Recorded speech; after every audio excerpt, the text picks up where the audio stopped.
Hi. I know I said I wasn't going to be on again tonight, but I am. So, I was sitting here thinking, and through this journey that I've been on for 2 weeks, going on three tomorrow, whoop whoop, I've noticed that food is a very big part of my life. And I know I've said that in another video before, but it is. It's a big part of my life. Like today, a girl at work was telling me a story about this kid who, who's depressed and, he doesn't make a lot of money and, she saw a coworker bringing in a bag of food for him and whatever. And my heart went out for this poor kid. But the first things that came out of my mouth was, let me cook for him. Let me make him some food. I will make him freezer meals. I will do this, I will do that.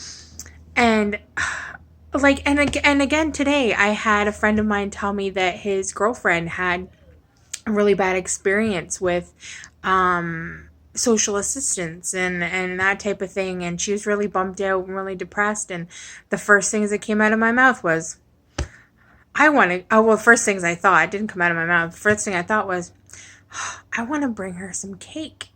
Bring her some cake, make her feel better. It's awful. It really is. And I had a friend say that they wanted to come over and hang out. And I said to them, I said, well, I don't know how much fun I'm going to be because I'm on a liquid diet. I can't make you dinner. I can't do anything like that. And their response to me was, that's okay. We can just hang out.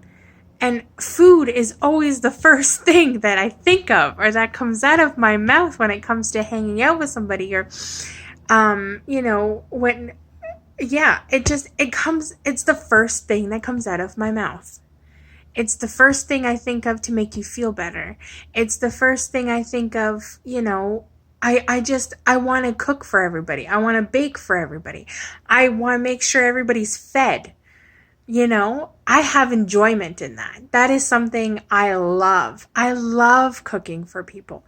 I love making big meals for people and watching people eat my food and have a smile on their face and tell me how good it was and all that stuff. And I, it's so crazy how much food is, how much I make food involved in everything. And I know and I understand that with this surgery that I have to change my way of thinking and knowing that food isn't going to solve all my problems when I'm upset. I can't, I have to find something else to do or some other ways to cope with what I'm feeling at that time instead of wanting to eat something or wanting to cook something or, wanting to order something or, going into a store and smelling something that smells so good and going and buying it. I don't do that. I've never done that often, but there's been an odd time where I have, or, you know, it's just, and it's really bad now too, because I have friends who have children, and I remember, I have a friend who had two little girls, and in order for me to do their hair, I bribed them with with cookies or a sucker or something if they just sit and let me do their hair. Or, a friend of mine's daughter, I've told her a bunch of times, oh, that's so great. You know what? That deserves a popsicle. Or that deserves this, or that deserves that. Instead of just saying, good for you. You did very well. You know, it's just, I have to figure a new way of thinking. I do. I was sitting here thinking to myself, you know what I've always wanted to do? Open up a food truck. Really? I mean, I would. I would love to open up a food truck and sell like all good home cooking food or desserts or something. Buy like one of those cute little trailers and do it all in that and whatever, right? Be a traveling food girl. That's what I'd love to do. And just feed everybody. Whether you're homeless, whether you're, got $1 million, I'll feed you. I don't care. But yeah, no, I have to find a new way of thinking about food. I think, like, even when I was a kid and growing up and stuff, food was always was a congratulations thing. You know, you did really good. You know what? We'll go get some McDonald's.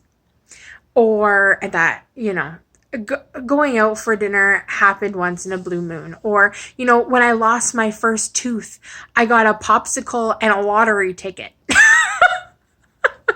And the tooth fairy also came, but that's what I got because my mom bribed me with that to pull my tooth out because I wouldn't let her pull my tooth out. Or when I went over to my Nana's house, it was as soon as you walked in that door, do you want some cheesies? Or I've got some hot dogs in the fridge, or there's some chips, or there's some popcorn, or we can make some Kool-Aid, or, whatever. And it's just, food has been a very, very important part of my life. And going through this surgery and is going to change my life completely, where I have to rearrange my way of thinking. I am not going to live to eat. I'm going to eat to live. And that's all. I'm done with my video now. Have a good night. Bye, guys.